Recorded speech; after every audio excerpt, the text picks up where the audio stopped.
Cara, e uma coisa que eu achei muito bacana que o Heriberto te trouxe foi, eu não sei se isso já era um tema que já era conhecido do grande público, mas você falar da questão da deficiência auditiva. Sim, Você trouxe a novela, o personagem incorporou, porque quando eu vi a cena do Heriberto tirando o negócio do ouvido, eu achei que fosse fone de ouvido. pois é. Foi, E aí foi, depois, foi, foi muito achei legal, bacana. porque Desculpa, é, pô. não, não, eu nunca tinha feito. Na verdade é o seguinte, poucas pessoas sabem assim.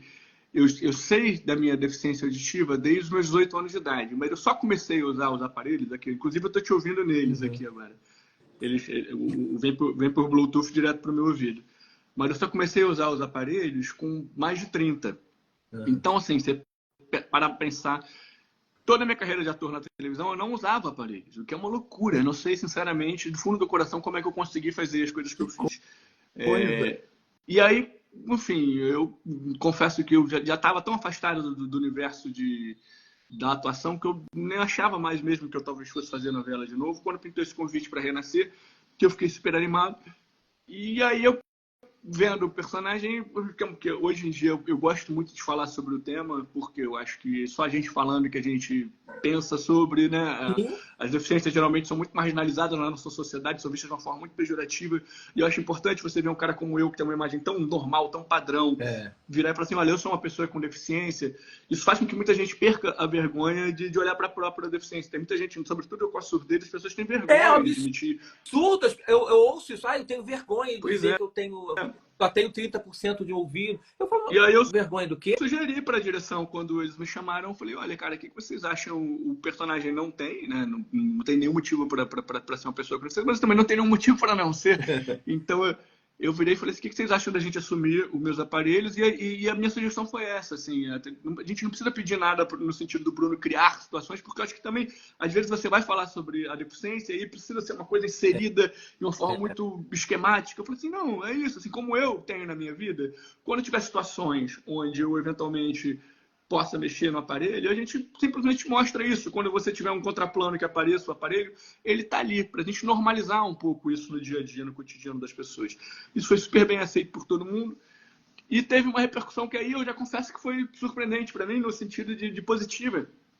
Porque é isso, assim, tanta gente se viu representada, Jorge, assim, e me fez realçar a importância da gente fazer isso cada vez mais. Eu acho fundamental que em todos os elencos, de todas as obras que a gente faça, tenha pessoas com deficiência, que essas deficiências sejam mostradas e seja falado também, sempre, mas assim, de forma natural, como a gente está fazendo aqui agora, enfim, né? Você está conversando comigo, eu sou uma pessoa com deficiência, é uma conversa natural, mas é isso, assim, não é um tabu, não é um, ah, meu Deus, não é sobre isso, sabe, assim, foi isso, assim, o meu aparelho começou a aparecer, por exemplo, foi isso, assim, uma cena que fez uma repercussão imensa, que era eu na praia, É. com a Eliana, com a Sophie Charlotte, e aí eu falava, vou mergulhar. E quando eu vou mergulhar, eu tiro meu aparelho, né? Então eu tirava os aparelhos e isso teve uma repercussão imensa, estamos falando de uma novela das 9, É. e eu fico feliz de participar desse momento e que continue tendo a oportunidade de fazer isso daqui para frente. Agora, isso não tem como comparar, obviamente. Mas eu, por exemplo, eu fui descobrir que eu era completamente míope, mas a minha miopia ela é muito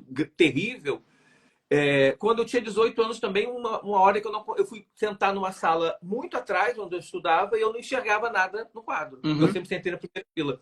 E aí eu falei, o que que houve? Me deu algum problema. Aí eu descobri que eu tinha uma miopia de 7 graus. Caramba, Eu não sei como eu enxergava. é Aí eu isso. descobri que o mundo era muito. Que o verde era uma cor de verde. Porque, como eu cresci vendo aquelas coisas meio desbotadas, aquilo era o meu normal. Quando eu botei o óculos pela primeira vez, eu fiquei meio em choque. Assim. É Como o isso. azul era azul, como o verde era verde, como o brilho era. Foi assim que É isso, você. muda a nossa visão da vida, né? Muda a nossa Tudo, expectativa. mudou tudo, tudo, tudo, tudo. Eu fiquei uma pessoa até mais alegre, É sabe? isso. Eu acho que a grande questão é essa, assim, as deficiências visuais, elas de alguma forma, elas são mais... a grande questão da deficiência auditiva é que ela é invisível, né? É, Se eu não falo que eu sou uma pessoa com deficiência, ninguém sabe. E isso, agora, eu sei, da mesma forma que você acabou de descrever, a dificuldade que você tinha antes de usar o óculos para ver o mundo e toda a diferença que faz, é muito semelhante ao que eu tenho falando aqui com você com meus aparelhos no ouvido ou sem meus aparelhos no ouvido. Eu desenvolvi ferramentas na minha vida para conseguir conversar, enfim, conviver para mim é possível com a perda que eu tenho, assim, eu consigo manter algum tipo de diálogo e tal, mas assim, é muito mais confortável para mim e é muito mais saudável para mim ter o auxílio tecnológico. E Não, eu é achei isso, assim. muito bacana você Porque ter as pessoas trazido. precisam entender isso, assim, como esse exemplo que a gente está dando, né, da minha deficiência, dessa dificuldade que você tem de visão. Todos os tipos de. Todos nós temos características únicas. É isso que a gente precisa parar de estigmatizar a deficiência como uma coisa incapacitante ou como se fosse tudo igual, universalmente parecido. Assim, não, cada pessoa tem suas características, boas, ruins, e a deficiência é mais uma delas. Assim.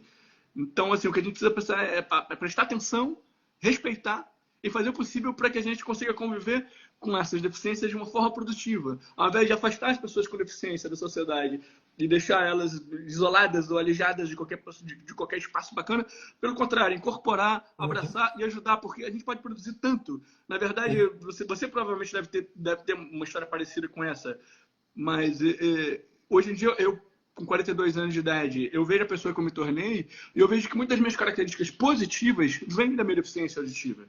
Porque ouvir para mim não é como é para as pessoas, para qualquer pessoa. Eu faço um esforço para de fato estar ouvindo. Então, eu presto atenção quando eu estou ouvindo. Então, acho que eu sou um bom ouvinte, acho que isso me trouxe uma sensibilidade de observar situações. Enfim, Fora, a gente sabe, a gente. fora que cada som deve ter um valor. Você viu um filme chamado The Sound of Metal? Eu Sim, não claro. sei, maravilhoso, de um baterista, um músico, né, que vai perdendo. Gente, eu acho esse filme E esse filme tem sensacional. uma coisa muito bacana, porque ele em português chama o som do silêncio. É isso, isso. Ele tem. É a primeira vez que eu vi isso muito bem representado, da sensação de como é para nós surdos a amplificação. Porque também tem outra coisa que as pessoas pensam que é: o Pedro não escuta, mas ele bota o aparelho e pum, tá escutando igual a mim. Não. Eu escuto melhor do que eu escuto sem, mas não significa que eu escute sequer perto do que vocês que têm audição normal escutam. Então, assim, aquele filme ele tem um trabalho de edição sonora muito bacana, porque o cara faz um implante coclear, que é um outro estilo de tecnologia do que eu uso. Mas é isso, assim, as pessoas às vezes acham, ele botou o aparelho e ficou tudo bem. É. Não é. E esse filme mostra isso muito bem. Não, isso é muito. Eu achei maravilhoso você trazer isso, porque você é um homem de 42 anos, parecendo tem 27. Alguém botou assim: o Pedro deve ter 27. Sarado, você nunca teve com um corpo tão bacana, tão em forma. Você fez aquele ensaio maravilhoso, em preto e branco, lindíssimo. E aí você vê o padrão do padrão, você fala: gente, eu tenho problema no ouvido, eu tenho É deficiência. isso. Entendeu? E E tô aqui, aí, produtivo, escritor de livro, diretor, roteirista, gato, boxeador, ator. E isso é um detalhe da minha vida. Isso não me traduz, não me define, mas isso me mostra, me torna especial, sim. Né? olha, Eu essa acho que semana que passou, agora a gente teve o campeão olímpico de 100 metros rasos, o Noah Lyles, acho que é Noah Lyles o nome dele. Me desculpa se eu estiver falando errado, gente. Mas ele deu uma declaração maravilhosa, que ele virou e falou assim, cara, eu tenho ansiedade, depressão, DDA, e eu sou campeão olímpico dos 100 metros rasos. Nunca deixe as pessoas dizerem que o que a gente nos limita, a gente pode qualquer coisa. Isso é isso aí, sabe? Assim, a gente precisa entender que o que nós temos são características nossas e a gente pode ser sempre melhor do que qualquer pessoa imagina. exatamente.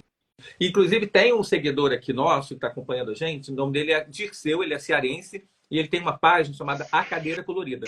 O Dirceu ele teve paralisia cerebral, então ele tem os movimentos dele limitados, mas eu acho que é uma das mentes mais brilhantes que eu já conheci. Ele também tem um problema, ele chegou a ter 23 graus de miopia, ele também tem um pouco de deficiência auditiva e isso não impele ele. Ele é homossexual e a cadeira dele a página dele trata sobre isso, trata de arte de maneira geral, mas trata também da questão da homossexualidade para pessoas com deficiência. E isso nada impede ele, entendeu? A pessoa super produtiva, a pessoa que vai a show, é fã de Cláudia Leite, é quem mais canta as músicas de Cláudia Leite, é quem mais se joga nos shows. É bacana você. E ele vê você agora e se inspira ele também. Pois é. Você falar disso é muito bacana. É É isso que isso eu mesmo, falo, você cara. dando voz às pessoas. Eu fico feliz que a sociedade está evoluindo nesse sentido, sabe? Assim, de parar de olhar só pro. Eu tava rindo ali outro dia com a novela, assim, tava vendo tão significativo o nosso elenco, né? Você ter os filhos do Venâncio, você ter 3 protagonistas pretos, que é o Marcelo Melo, o Renan Monteiro e o Juan Paiva.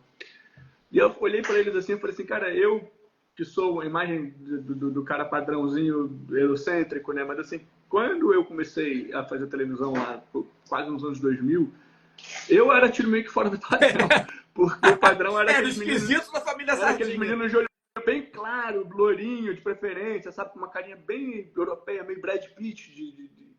E eu achava que eu nunca poderia ser um protagonista porque eu não era loirinho de olho azul. E aí hoje em dia, quando eu vejo três caras, sabe, assim, pretos, assim, eu me falo, pô, que bacana, a gente evoluiu tanto. Eu acho que isso é um reflexo da nossa sociedade, assim. A gente está olhando para as diferenças com muito mais respeito. Acho que ainda falta muito a evoluir, mas eu acho que a gente tá conseguindo conversar e enxergar e entender que não dá para ser só as mesmas pessoas tendo seus privilégios para sempre. A gente precisa dividir. É um belo caminho trilhado.